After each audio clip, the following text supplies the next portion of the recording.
This is a HeadGum podcast.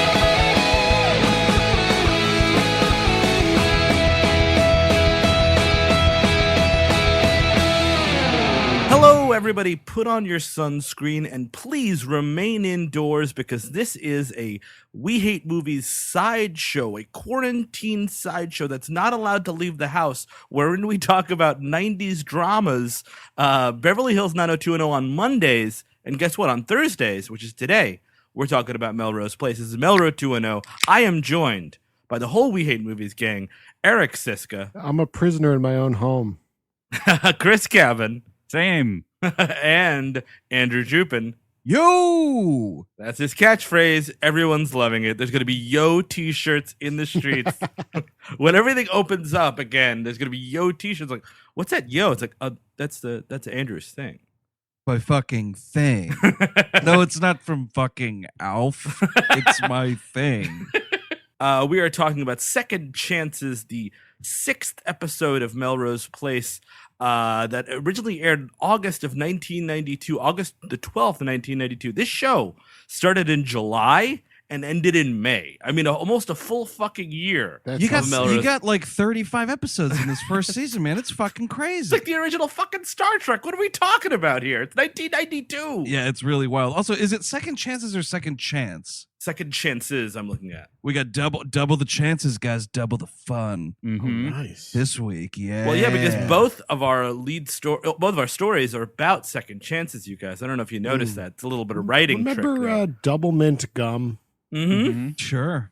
And they would have like twins, and people were like, "Oh my lord, what would I do to those twins?" Yeah, I love the one with the Menendez brothers was great. You know, Steve, I will say you're knocking on this title, but I was perusing the Hulu interface just for a little S&G after I finished this episode. That's my D. What? No, S&G, dude. What's Shits and giggles. Oh, of course.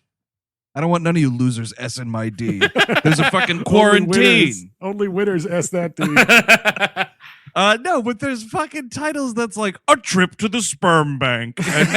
And that's a lot of sperm. What? Well, who's going to a sperm bank? It's not verbatim, but if you look in the, like, especially the last few seasons of Melrose Place, got it. There are multiple titles that have the word sperm in it for one reason or another. So Second Chances, yeah, I'm fine with it. Alison, I lost my sperm.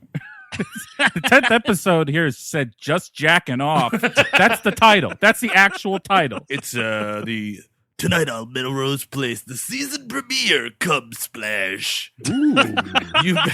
You better get ready for the Cum Splash. Look out this fall for Aaron Spelling's hottest new 90210 spinoff. That's right. It's a spinoff of a spinoff of a spinoff, and it's just called Aaron Spelling's Bukkake. Oh, Lord. See, the semen from that episode got its own show. Yeah, you saw that backdoor pilot a mile away. Now get ready for Darren Starr's Do You Swallow? A new series on Fox. Why must it go there, everybody? So we're talking about is dripping with tension. Fuck, that's awesome. It's the whole show is a bunch of cum sprayed on a wall that doesn't move and there's no audio. It's like an hour. There's commercial breaks. Occasionally it drips down a little bit. Oh, it's like those Netflix has them their fireplaces during the holidays. The cum log, dude. Oh, you know what we put on the cum log? It's just oddly relaxing. There's no narrative to keep track of, no characters. It's just a bunch of cum on a wall. It's starting to dry there, mother. Look at that. It's just snowing outside. Let's get ourselves some hot cider and watch the cum drip down the wall. Hashtag quarantine madness.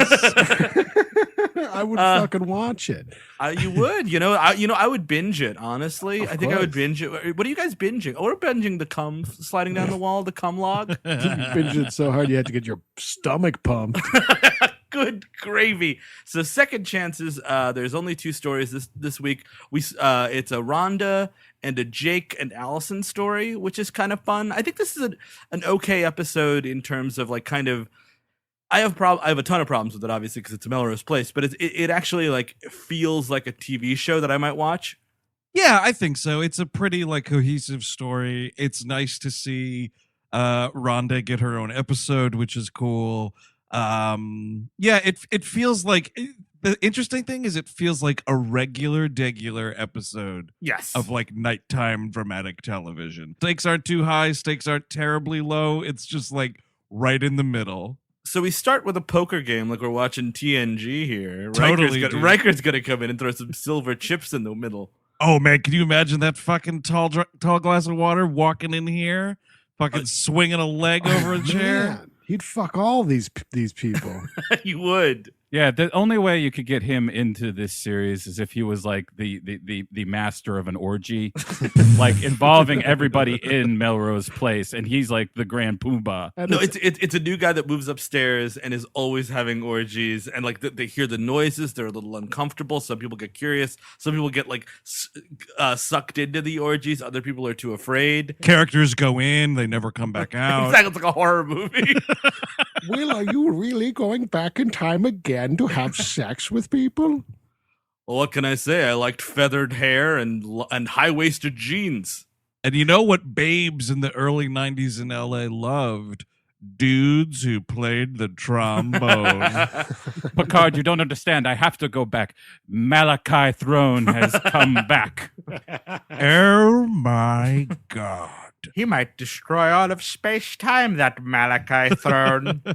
So we're just playing poker, and like Billy, right off the bat, is insufferable.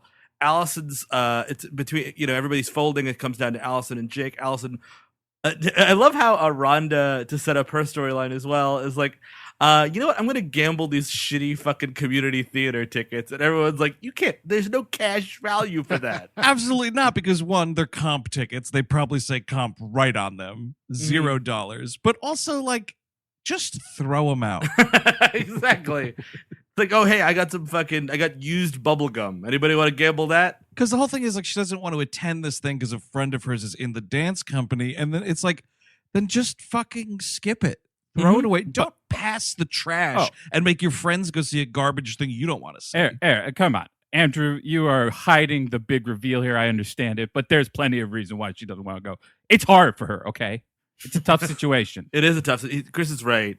Emotionally, it's very difficult. Yeah. So, Allison's got a good hand, or is at least posing as if she is, and she puts all her chips in. And Billy's like, "Oh, that means Allison's got like at least 4/8. Trust me, guys. You want to fold." And she's fucking furious because she's got like laundry money writing on this for the week. And she's like, will you shut the fuck up? No, I'm just saying, whenever Allison puts in all the chips, she's got to at least have a royal flush or something. Allison is so good at gambling. She could probably win a sabacc game against Han Solo with the Millennium Falcon on the line. Well, Alison knows when to hold them, knows when to hold them, knows when to walk away, and when to draw the line.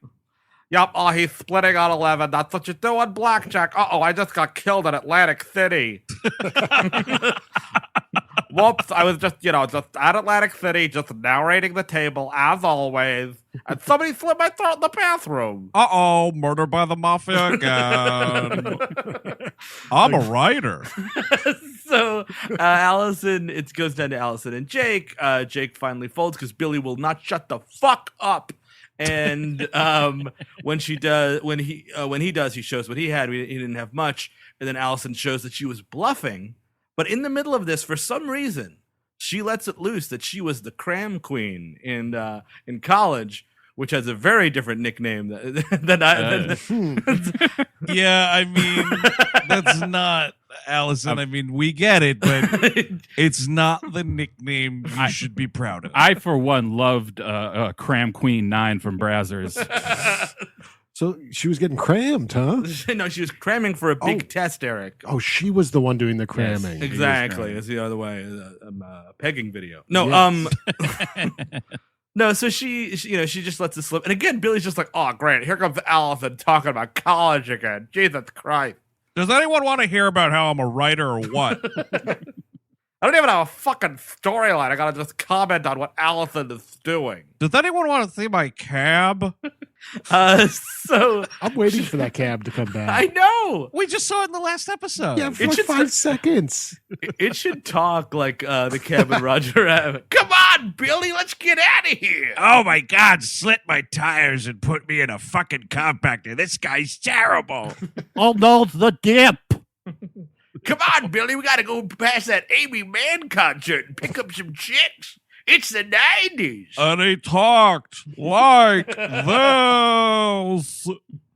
That's kind of that scene. We find out that Rhonda does not gamble the tickets away, and then she goes up to Matt, and Matt's in the pool. Matt's just trying to fucking live his Matt life, and she's just like, "Hey, Matt, you want to come to this thing with me tonight? It's a dance studio thing." He's like, "That sounds fucking terrible, Rhonda. I hope you have a great night." And she's like, "Come on, man. I need you to come." And she's like begging and pleading. And she's like, "It's going to be a cultural experience." Like, I don't give a shit. And she fucking pulls the I need you there friend card thing. Rhonda really takes advantage of this guy's relationship, their friendship that they have, man. Yeah, multiple episodes. She's been fucking awful. And he's just like, oh, you're using that tone again? Well, all right, I guess I have to go to this dance thing. Oh, wait a second. Was this the same dance thing? The tickets for which you were trying to pawn off at poker last night? What is the matter with you? Guess I'll cancel the only date I'm ever going to have. Okay. You can just not go. Yeah. Well, I know you have the tickets. You don't have. If you have the tickets, doesn't mean you have to go. Yeah, when a friend invites you to something that you don't want to go to, you say, "Hey, man, cool, I'm busy," and then that's the end of it. And I gotta take a shit. And then eventually they Perfect. stop. Even better, they stop inviting you altogether. Pro tip: once you turn things down, people stop inviting you. And then you're isolated, and nobody ever talks to you ever, and you're good to go. Exactly. And the sad part is, there's no way back from that. So Matt, again, fucking Saint Matt has to go to this thing. As always, he's the good guy. So they go to this dance thing, and he is fucking loving it. He's like, I didn't know dance could be this fun. And I'm like, really? I mean, he's loving it. And the thing about it is, though, that's great that you went to this thing, Matt, and you weren't really hyped to go, and then you realized you were enjoying it. That's cool. I've been in those situations before. However, the two of them talking through this entire performance at regular room volume, not even attempting a stage whisper, unacceptable. Also, the way that Rhonda is referring to the character Teresa that we're about to meet, she has to either be like the person who killed your brother or your secret mother. Like, this makes no sense, the buildup she gives this character. Like, even when I know what happened, it still doesn't, like, it's like you're talking about the Joker or Ra's al Ghul. Like, you're like, That's what this is, man. It's the Joker of dance. She is her dark reflection, Chris. You know what I mean? I guess. They're rivals. Now, Chris, you never had a rival, have you? I've had rivals, Eric. What are you talking about? Yeah. All right, go on. What? This is a rival cast. Story Excuse time. me. No. I had some kids that wanted to beat me up in high school. That's Well, those about aren't rivals, dude. Those are bullies. it. No, well, we were both the fat kids, so it was a rival for who was the alpha fat kid. Got it. Oh, so he was beating you up, but he really wanted to be you. Yes, that's it. Alpha fats. Yes. Yeah, I'm alpha fat. So I'm alpha fat. No,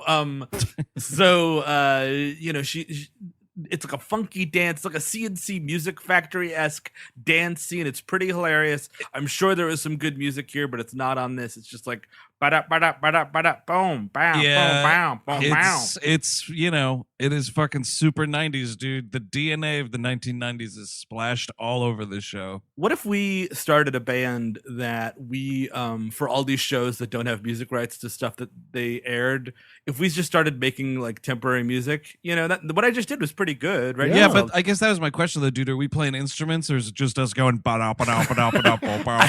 I think it's the second one. Yeah, I think we're pretty good at it. We could call our band Cram Queen. Yeah. Because we'll ride off of Freddie Mercury's coattails a little bit there. I like that. Andrew, what you do is you do the ba-da thing, and then I just keep on saying, dance, dance, dance, sweat, dance, dance, dance, sweat. Let's see it. Let's put it together. Okay, And I'll Andrew, cough in the background. all right.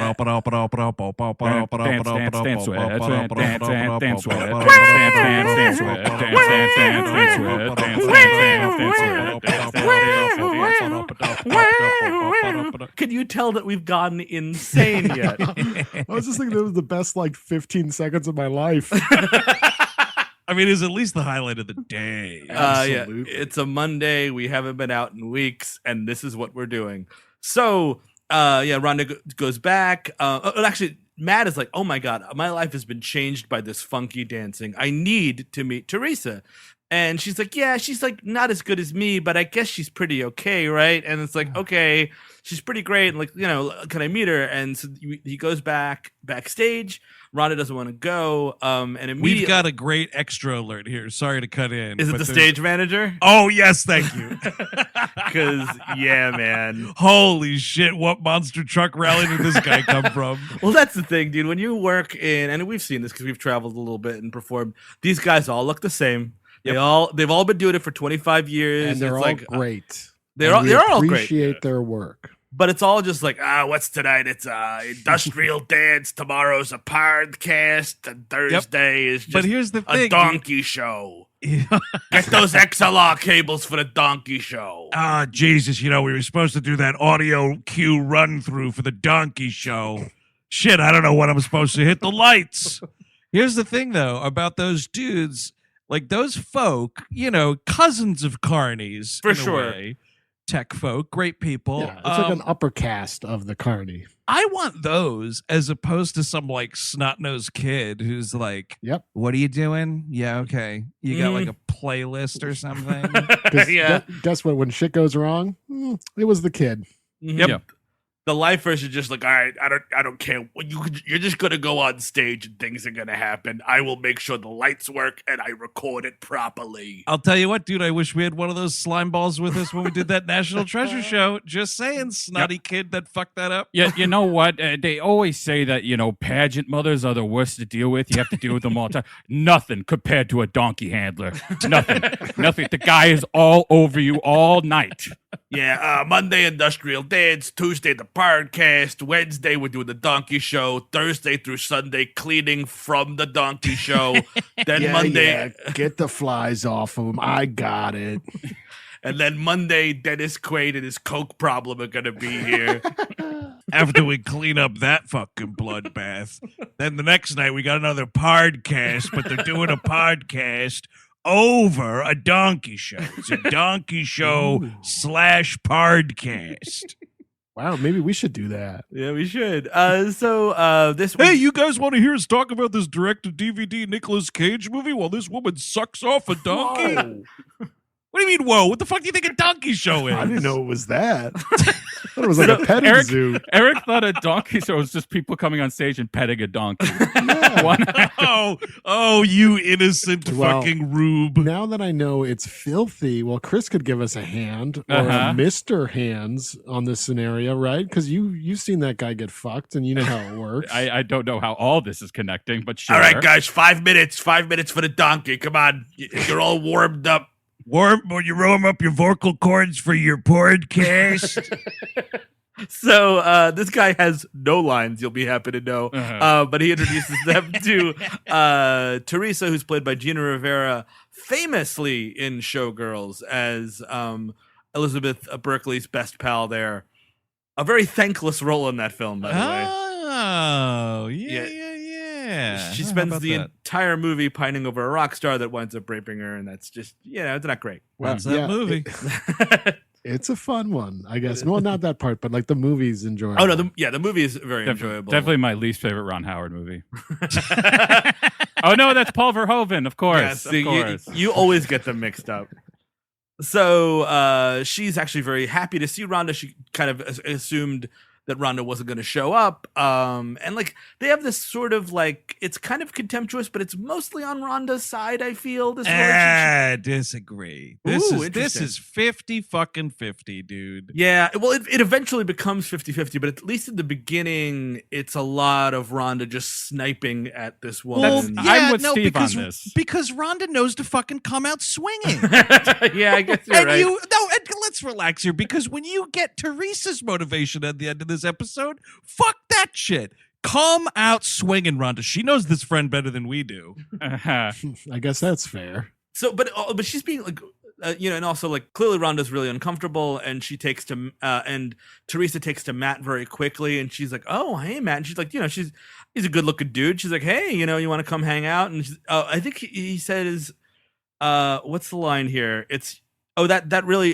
She's like, "Yeah, I'm glad to turn you on," and then Rhonda immediately pipes in, "Only to a point." It's Yep. like, That was crazy. It's like, Gay guy. First of Look all- out for the gay guy, Teresa. What if he's bi, or what if he wants another experience? Like, who cares? Like, who cares about someone's sexuality? Don't put him in a cage. Yeah, I guess- Rhonda, you're not this dude's pimp. I guess because she's afraid that if he fucks her, who knows what Matt gets up to, but if she fucks her, then Teresa might steal Matt away. Oh no! Yeah, which is her fucking ride and the dude that she fucking takes advantage of constantly. Well, that's the thing, dude. If she loses this rock solid friendship with Matt, her neighbor, Mhm.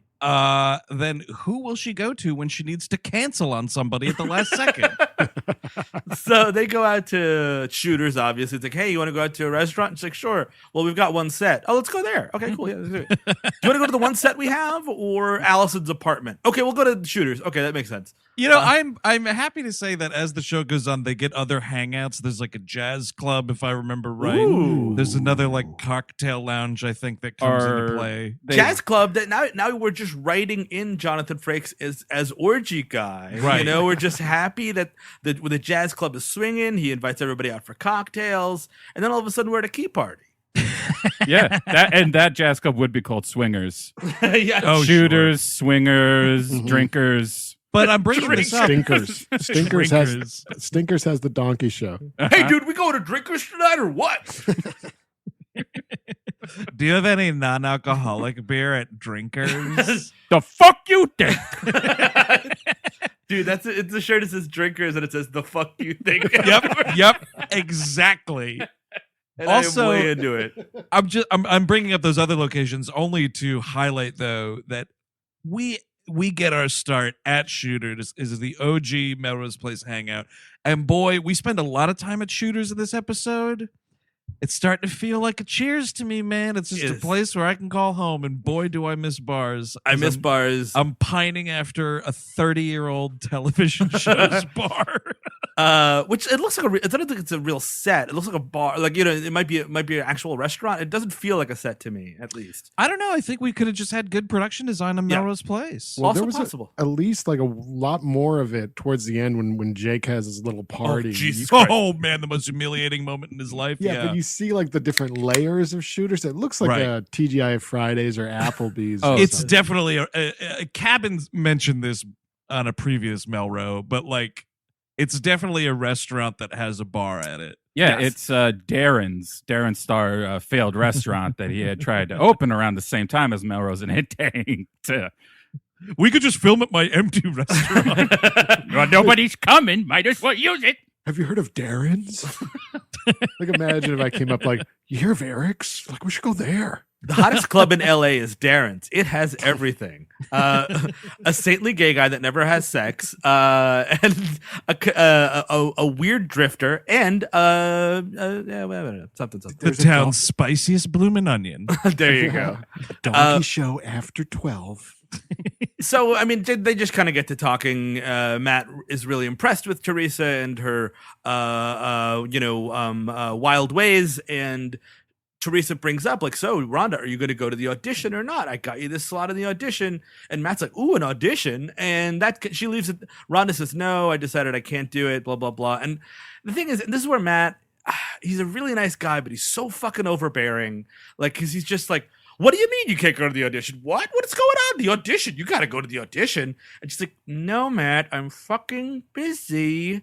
Clearly. So then she even does the like, oh, no, I can't. We have. Oh, that's right. Actually, no, she pulls this a couple of times, but it's actually on the first invite to go do something when they're back in the dressing room is what I'm thinking of. And she's like, oh, no, Matt's got a thing to do. And he's like, no, I don't.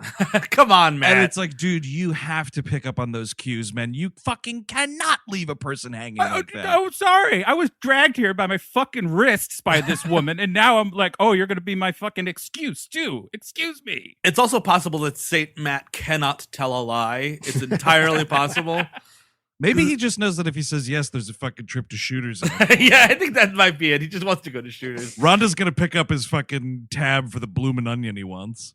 Blah, blah, blah audition. On their way back to Melrose Place, Matt is hounding and hectoring Rhonda about this audition. She's like, I just don't want to do it. And he's like, what's so great about your life? And she's like, it's pretty okay. And he's like, nah, it's like kind of shit, right? Like, he drops like an all-time scumbag line, and you can tell why, but it's, what have you got to lose? Yeah, hey, everybody, What have you got to lose? It is something scumbags say. Yep. Yes.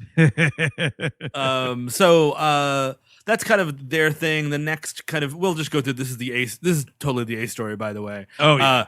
It kind of picks up again. I think Teresa Rhonda actually decides to do the audition, and she has Teresa come over to the workout studio to like work on some moves and show her stuff. And the thing is, I don't know if this is good dancing or not, especially like by 1993 standards. Like, I don't know. I couldn't tell you.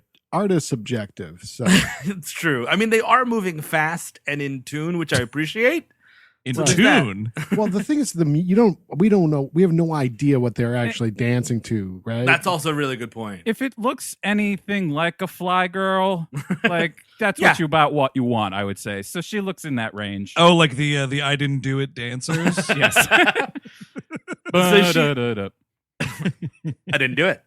So she's dancing for Teresa, and Teresa's like, oh, you got to clean up your lines. That's something that's a dancers say to one another, I assume. Teresa is lines? Yeah, she says lines. Like, does she? Yeah. Because you also said that they were in tune, which is not something to do with dance. Oh, well, that's in beat. I apologize. apologize. Line in dancing. Time, I think, is what you're saying, maybe? I think they're in time? I think no, I'm sorry, clean up your line, like the line of your arm to make it like smoother kind of a thing. That's a little dance something that I know. Maybe, but tune is definitely not. Well, that's true.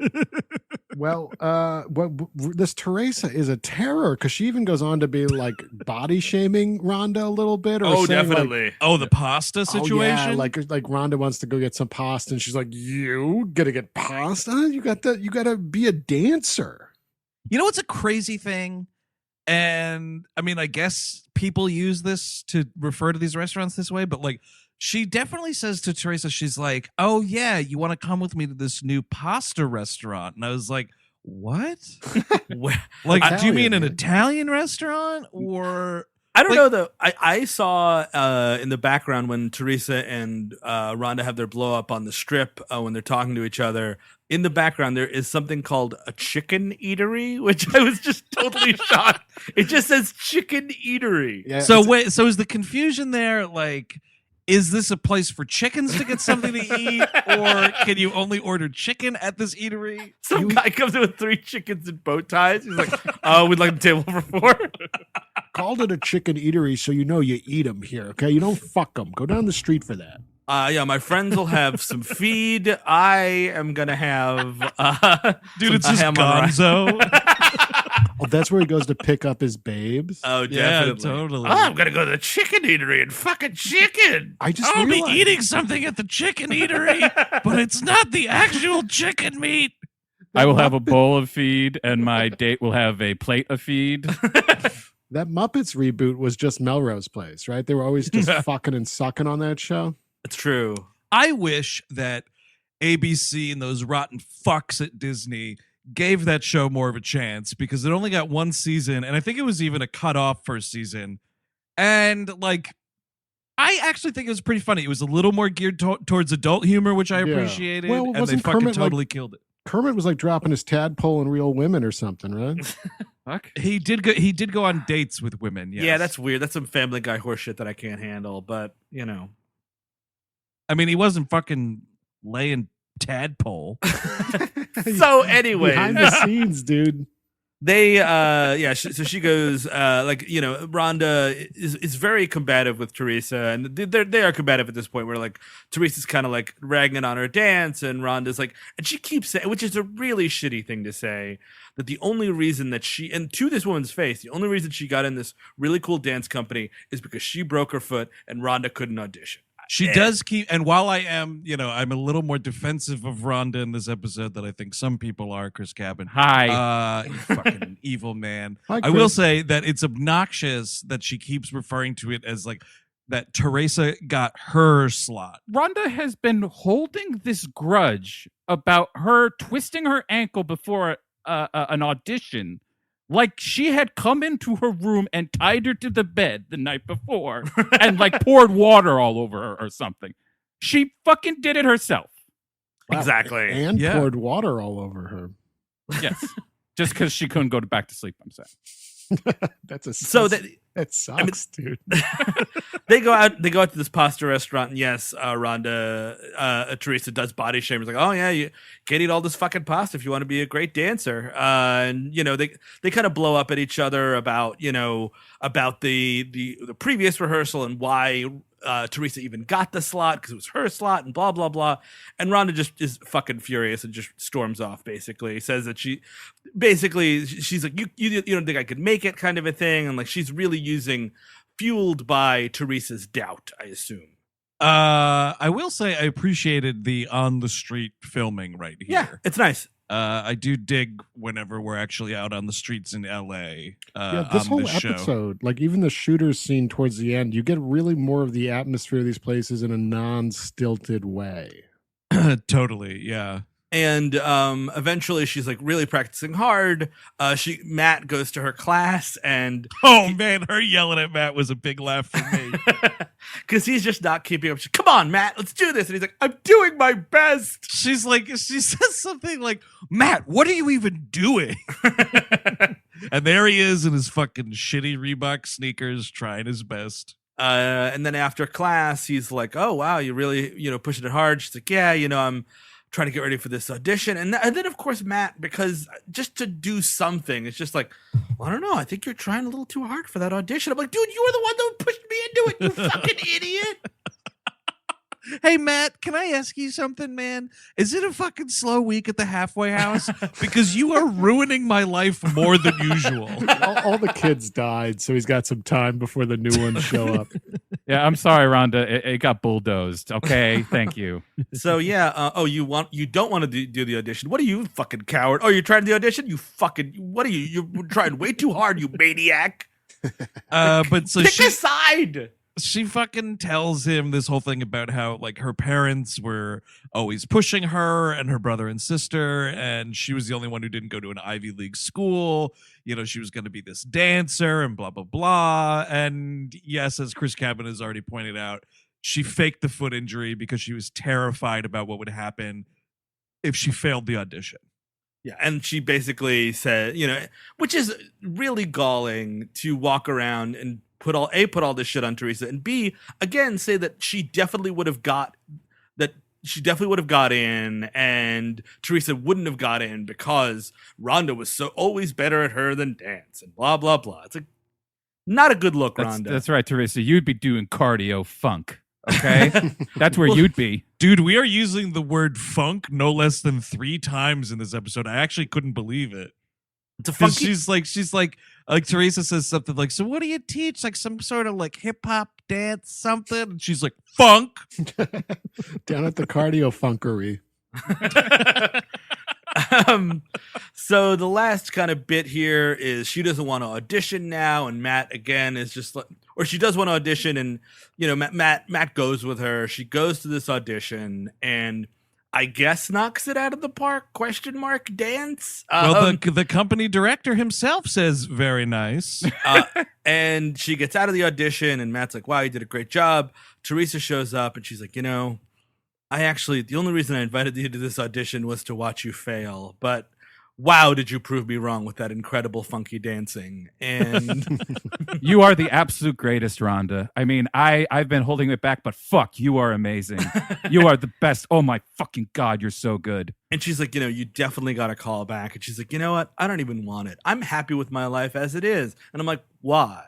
Wait, why? Because she's learning that life takes alternate avenues, Steven. I guess she's so. not hung up on this whole thing about touring around, being a dancer and whatnot. She realizes she enjoys her life where it is, the people that are in her life. It's too bad we're not doing this on video because you can't see me making the jerk off motion with my hands.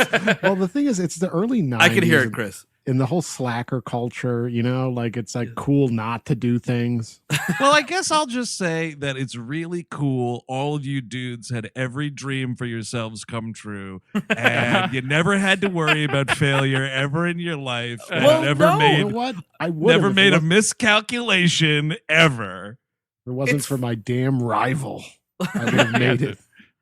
It's one thing, and you're right, Andrew. Life does take different forms, and you're not a loser if you don't live your whole dream and decide to go for an alternate path. But when the opportunity arises to fulfill that dream and you decide not to do it, you should have a reason. And I kind of feel like I want to know the finances of this. Like, how much is she getting paid at Cardio Funk is my question. Well, here's the thing. Because if the whole thing is she just wants to have fucking poker night with the guys, she's fucking crazy. But here's the thing. First of all, this company ain't playing Lincoln Center. She's not part of Alvin Ailey or something like that. It's a fucking dance company out of San Jose that's playing what clearly is some sort of community theater / maybe a primary school auditorium. Got it. Okay. You got to live all over the country. You're like a fucking circus person. And I think she's just saying like, yeah, I got a fucking steady salary here. The other thing is she's like, hey, these companies lose their funding all the time. And this lady's like, yeah, well, I'm riding the dream. And Rhonda, she's like, after you're 21, you already have a foot out the fucking door anyway, so what would I even be doing? I think it's a completely logical decision what she does. Too old to begin the training. So that's kind of her thing, like she ends off being like, you know what, I learned my lesson and blah, blah, blah. I defeated my rival in dance and I am now able to continue my life. That's why I kind of don't care about her at the end of all that. Whatever positive she might have gotten out of it, like you created this nemesis for yourself. Whatever she does here, I don't care because you forced her into that position. They created each other, Chris. No, Rhonda created all of it. No, stop it. I agree with Chris Cabin. Rhonda did create all of it, but you could then trace that back, though. It's her fucking parents' fault, dude. So where does it end? Well, because she says something like, I don't think my dad will ever forgive me for not doing that audition. And it's like, yikes, man. Yeah, dude, seriously, those are some controlling ass parents. So that's her storyline. Jake, by the way, after poker night, comes to Allison's. We're going all the way back to the Jake story. Yes. Jake goes up to Allison and is like, hey, Allison, I need you to come to my apartment tonight, like 8:00. And she's like, what's going on? He's like, I'll tell you when you get there. Dude, I think he straight up uses the word proposition to her.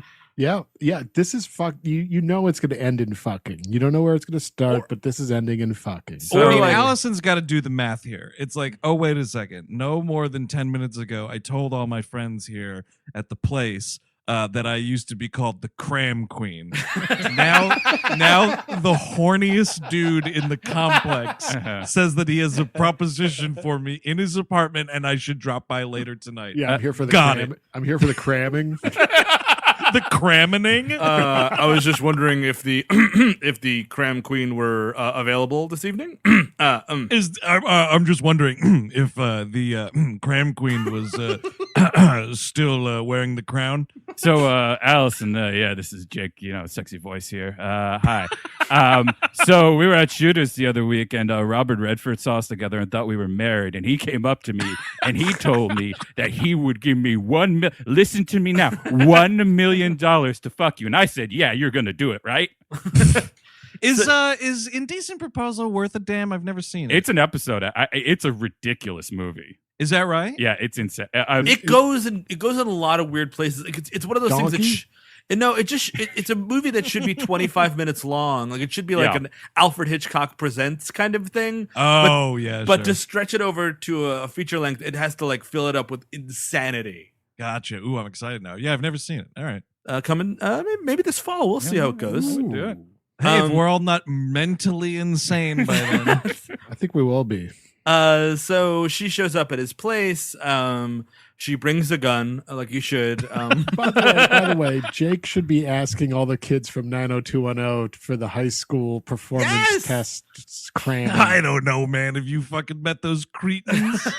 But how fun would it be with Jenny Garth and everyone crammed into Jake's place, all trying to learn? Maybe he's like, hey, I heard you got a smart friend there, Andrea Zuckerman.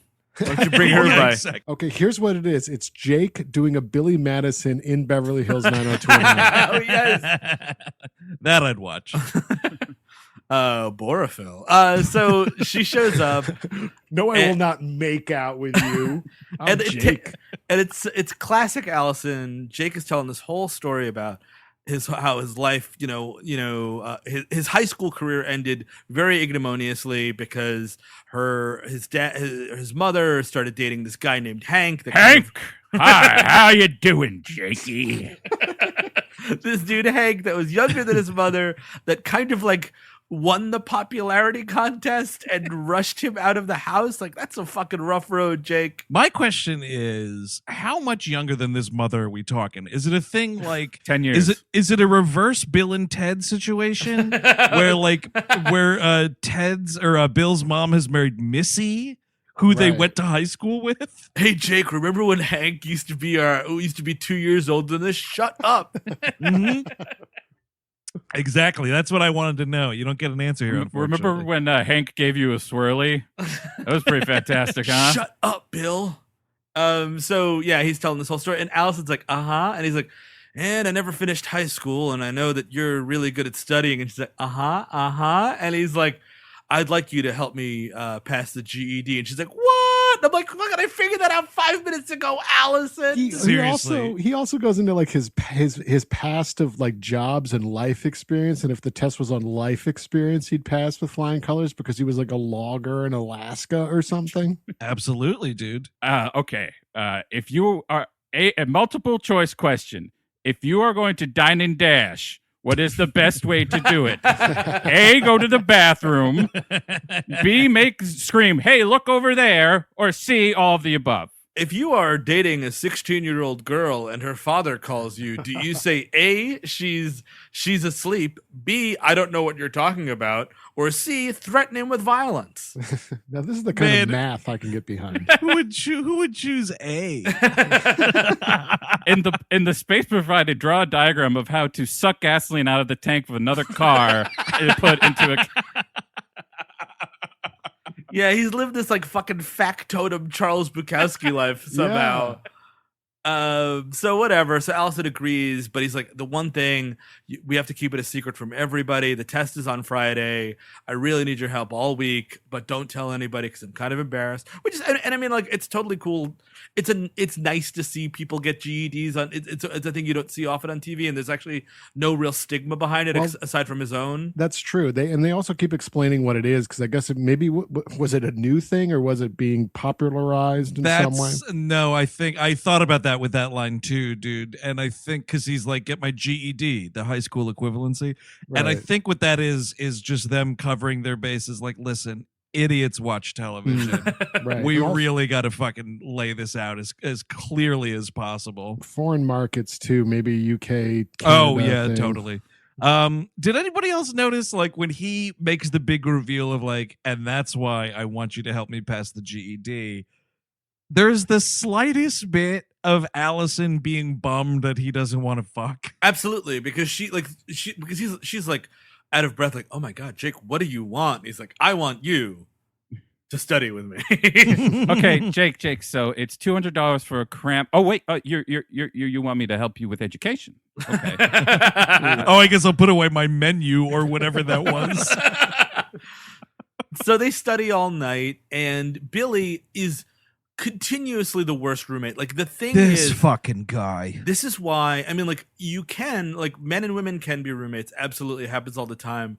But you really have to have a fucking short leash for this kind of behavior if you're the woman in this situation, because she doesn't come home one night and Billy's like, oh my god, Michael and Jane, we gotta call the police. This is another blissful week of Michael and Jane are basically fucking window dressing, which is fantastic. Yes, thank But God dude, for that. Billy is such a fucking narc, and it's like not even 7:00 in the morning, and he's like, well, I think we should call 911. And Jane's like, he's acting like the Ripper is in town. seriously. And like Sandy is just like, hey y'all, maybe she just went and got fucked. You ever think about that? Maybe she just got fucked. Oh, Michael, Jane, hurry up! She got out of her handcuffs. Oh, she slipped away from me on the night. I don't know how anyone undid that rope. Yeah, the thing is, I usually watch her at 3 o'clock in the morning, like clockwork. I go into her room and I watch her sleep. But sure enough, she never came home last night. So I'm really irritated because I didn't get mine. Oh, the toilet cam got let loose. I'm sorry. Dude, he's creeping into her bedroom with a fucking disposable camera and a chair. That's him breathing in her room. Oh, okay. So Alison actually, during this whole kerfuffle, everyone in and again, like, it's fucking 7:00 in the morning, and everyone at Melrose Place is like, where's Alison? Like, everyone's in the fucking courtyard. I think Rhonda gets involved, Matt shows up, and then Alison emerges from Jake's place, and everyone's like, oh, they fucked. And she's like, Billy, and everyone kind of takes it for that. Billy immediately follows her back to the apartment. Like, so what happened with Jake last night? What's this about? Huh? It's fucking crazy. Huh? You tell me where you were, young lady. Huh? That's how he pronounces a question mark. Yeah, what is going on here, huh? What are you doing in the middle of the road, huh? It becomes gossip around Melrose Place, and there's these sex fantasy sequences where people imagine what happened, and one of them is Alison has a VHS tape of 9.5 weeks, and her VCR is broke. Can we use yours, Jake?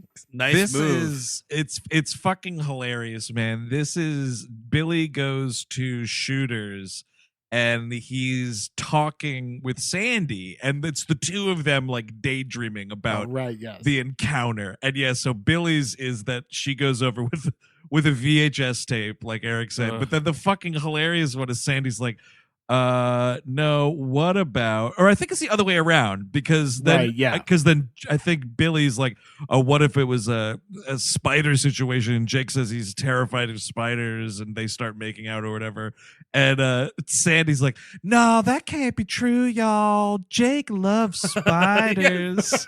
I know, what he the keeps fuck is them as a pet.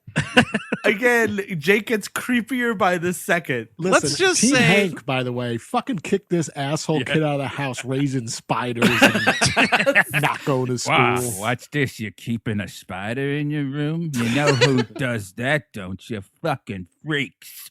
I mean, and Hank's right, because again, you've got Jake, this fucking loner drifter without a last name, who doesn't have a TV in his house and keeps spiders as pets. Oh, thank you. You like spiders, huh, Jake? Well, here, I'm Hank. I'm a spider too, and you're caught in my web. Oh, man. let's just say it's really advantageous to the rest of the neighbors at Melrose Place that Jake doesn't have access to a private basement.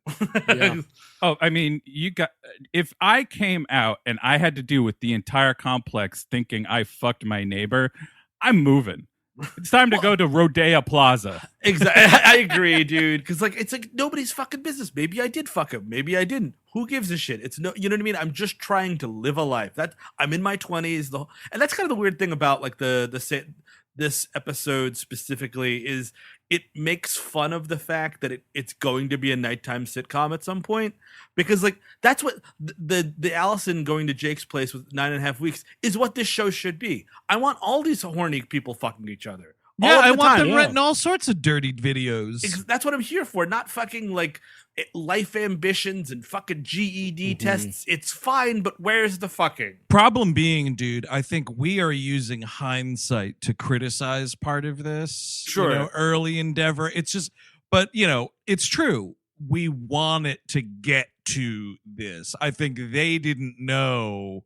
But it's so necessarily that that's where this was going to go. Like, why pitch this show if it's not that? You know what I mean? Like, the whole point is like, it's you can't have this many sexy times with high school kids. Obviously, that's not okay. So we're gonna age them up. They're gonna be in their 20s. It's a bunch of people fucking starting out, and they're all gonna be fucking all the time. But the problem is, dude, if they're not talking about jobs and volunteering and other shit, then it's just porno. Well, yeah, I guess so. If they're not going to work and they're just staying at home fucking all the time, that's pornography. That's what I'm saying. They should have just turned this into a porno series. Exactly. You had the cram queen right there. It's right. It's right there. I'll just punch up the script real quick. Turn this into okay. So GED, that now stands for Great Erect Dick. Come on.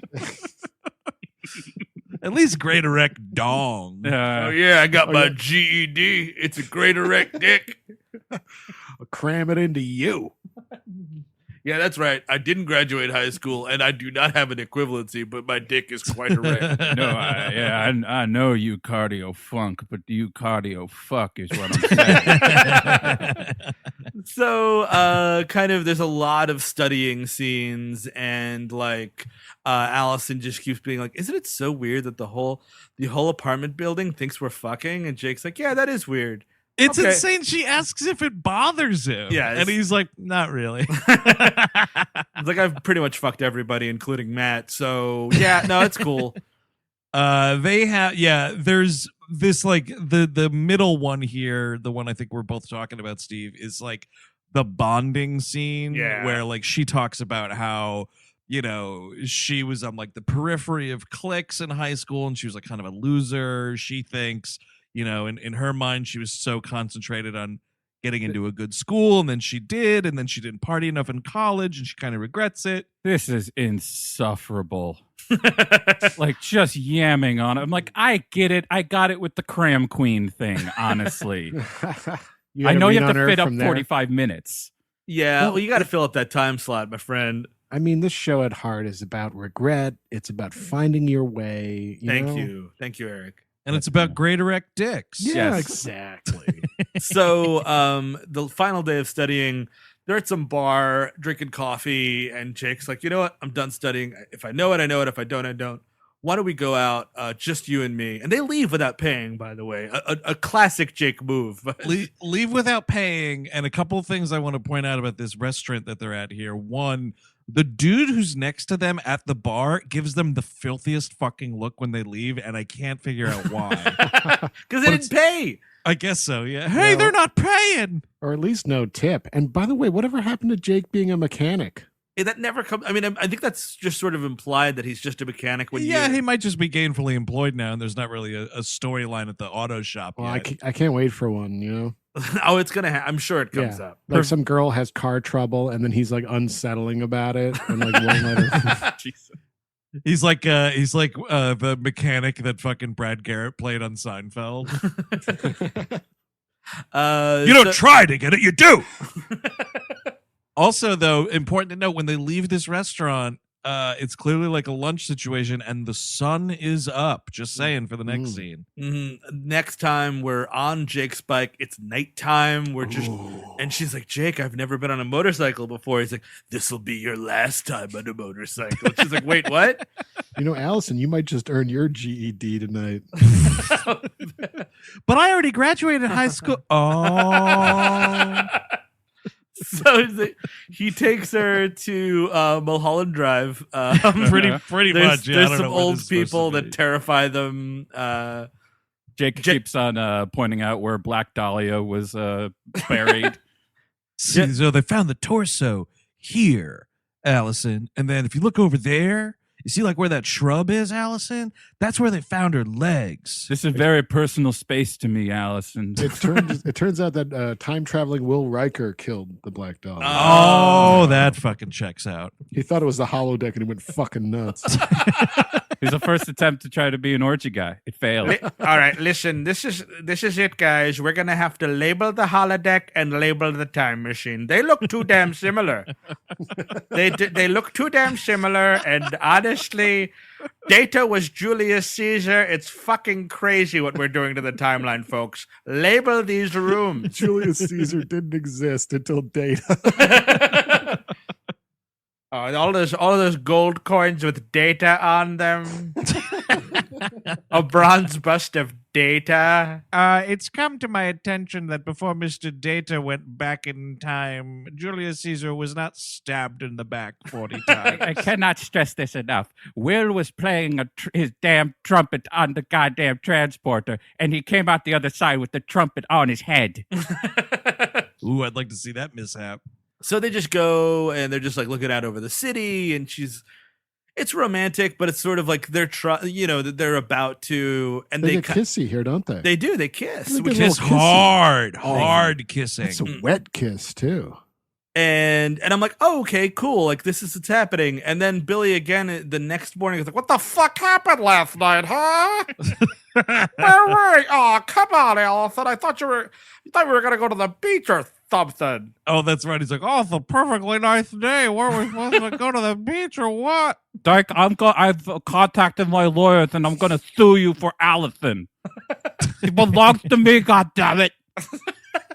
And she fucking comes clean and whatnot. She's like, look, man, I was just helping him study for the GED. And he's like, study? Wow, Allison, talk about an active imagination. I guess that's why I'm a writer. Well, see you next week, television. I was just fantasizing about you fucking the entire week. Nothing weird about that, roommate. Talk Wow, to you later. What a great writer. So she picks up Jake at his GED test, and they have a conversation. He's like, I aced it. Thank you so much. Well, that's what he says. Do Yeah. we know Yeah. that he passed for sure? No, but you know what, dude? He's saying he's got a good feeling about it. There's no reason for him to lie to this character. Right. Usually when you get a giant erect dick, you have a great feeling about it. So she's like, hey, last night was kind of really fun and really special to me, but we're just friends, right? And he's like, yeah, we're just friends. And it's like, okay, I don't know. Like, I just kind of wish it was a little sexier, but sure. It's kind of an interesting thing, though, for this show, because it's like, yes, there could be rampant fucking between these two people, but they've made the better decision to just be friends who have fucked.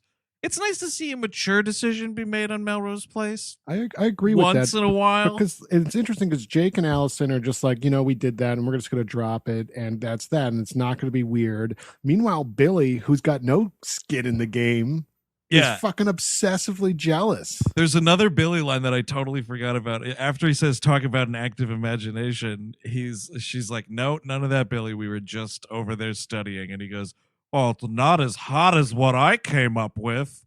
Dude, what? Dude, is he writing roommate fan fiction? Well, it started with Jake being afraid of a spider. So I've got my roommate flash fiction. Ha! it's just good writing. Oh, I bet you in the bowels of the internet, you could find yourself some Melrose Place slash. Oh, Definitely. Someone hit us up on Twitter. Let us know one of the steamiest ones that's of this era. I don't want to get into future spoilers. No, exactly. I want some like fucking bizarre HTML file of a fucking of a AOL chat room. Oh, Yes. Right. But hopefully but as Eric's pointing out, where we are in the show, I don't want to see shit about Joe or Sydney. Nope. Right. Get the fuck out of here. No. Just Jake and Matt and a rainy fucking Labor Day. Dude, I'd watch that. Absolutely. So she's like, you want to go to Shooters? Like, yeah, it's the only place we ever go. So they go to Shooters, and the whole cast is there, and they're like, "Oh, Jake's here!" And they're like, "Let's do it!" And they all put on mortarboards and fucking graduation caps. It's mortarboard, is that correct? Yes. Uh, And That's they not start what you- fucking. I thought that's what you did to a pair of breasts. God damn it! That's actually not bad. I guess I'm overruled. Listen, this is a No, horny- I'm just No, I saying. know, I it's think good. it's not Podcast. bad. Mortarboard, motorboating. That's fucking funny, dude. I'm sorry. But I love the thing. Here's the thing. This is like, so think about how humiliating it is either to have this happen to you or, God forbid, have to watch it unfold in front of you. Remember restaurants, when you could go to restaurants and some asshole told the management that it was someone at their table's birthday, and then everybody comes over singing happy birthday, right? That fucking sucks, right? Yeah. I think amplified to the nth degree is people putting on mortarboards with fucking tassels on them and singing like the melody to Pomp and Circumstance It seems at pretty, a bar. It's insulting. It's insulting. It's to absolutely is. it's total like it's a cool, you know, you want to be supportive of your buddy that got just GED, and it's really because and Sandy has a scene where she's like, "Wow, Jake, I'm so proud of you," and like It isn't. Yeah, we did skip over that. It's a nice exchange between Sandy and Jake. I did like that. But you would be calling U-Haul immediately. Like, I'm leaving this place. Exactly, I mean, like, again, I cannot deal After with this display at Shooters, absolutely. You gotta go. Just Can't gives do it. everyone the finger and leaves. everybody shows up to Shooters and they buy Jake around and like, dude, congratulations. Nobody talks about it too much, but you just say congratulations and you buy him a drink. That is all you should do for your friend. You know what I mean? Like, Yeah. it's embarrassing because then somebody has to go up to him and be like, "Hey, so what's a big celebration? You graduate college? What'd you become? Oh, you're about 35 years old. You graduate law school?" And it's like, "Well, no, I got my fucking I got my GED." And it's like, "Ha! I thought you graduated law school. Now you got to kill this guy." Wow, grown man. Everybody came up to you with mortarboards and Pomp and Circumstance. Must have been a great afternoon, you defending your dissertation like that. I love this nosy bar patron, by the way. I love this guy. No. I got my my great erect dick. I finally got it. Finally did it. had to take some pills. Alison does have a fucking great final line for the episode, though, because Sandy's like, "So after all of that, turns out you and Jake aren't really an item after all, hon." And she's like, "Of course not, but he is a great kisser." And you are left with the woman who plays Sandy. This fucking sitcom facial expression that she has is quite hilarious. Sandy just got pulled out of the Matrix. Yeah, dude, absolutely. She has three. Wow, you look. Wow. Oh my stars, a handsome stud like Jake fucks a girl who's got a bathrobe like Alison's. Weird.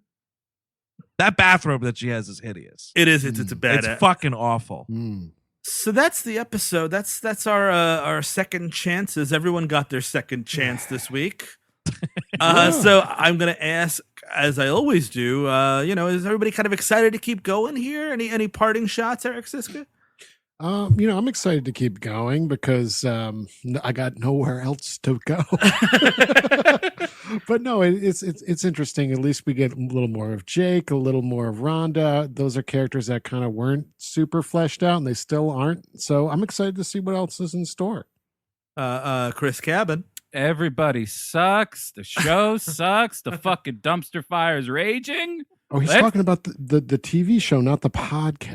No, not that. The TV show, indeed, Eric. I can't wait. Let's fucking do it. Andrew Jupin. Yeah, totally. This episode I thought was like a total like middle of the road 5. It's not trying to turn any heads or anything like that. I'm down for returning to the place next week, and I'll say, gird your loins, everybody. The return of Malachi Throne is next week. Yes! But the fucking trade-off, dude, and this is what happens when you make a deal with the devil, Chris Cabin, such as this. It's a Malachi Throne episode, but unfortunately, it is Billy and Alison centric. No! So you're gonna have to, everybody at home, you're gonna have to put a circle of salt around you to make sure that Malachi Throne cannot get you when you listen to the episode. Because that's the thing, when you say it, we're definitely gonna say it more than 3 times, which is a spell in and of its own right. So you just got to be really careful. I am correct, though, that the same episode guest stars Al Moore as the one who binds him, right? Yes. Yeah, I think Alan Moore's the one who puts him into that fucking skin book at the end. Does Rod Sterling present the next episode? Imagine a place, if you will, between time and sex, Melrose. A Malachi Throne released from the bottle or genie lamp or whatever the fuck. So that is our episode for this week. We've done 2 episodes. We got our come on back Monday. We got some Beverly Hills 90210 coming up. We're starting an all Pirates of the Caribbean month in May on the We Hate Movies main feed, which is this feed. But on our Tuesday episodes, each and every week will be a Pirates of the Caribbean episode. We have some guests coming up as well, so it's not going to be as terrible as it sounds, I promise. But there's also going to be content on Patreon. Patreon's going to have a full-length episode on The Ring. So if you want to switch it up, definitely look to that Patreon page, patreon.com/WeHateMovies. That's right. We got an animation damnation and the Jetsons coming up. A lot of cool stuff coming up in May, you guys. Hey, the Jetsons, dude, they lived in fucking weird bubbles too. Mm-hmm. Yeah. So that is our last episode in April. We're going to continue this quarantine into May. Sadly, I have been Steven Sadak. Andrew Jupin. Eric Siska. Chris Cabin. Take it easy and remain indoors.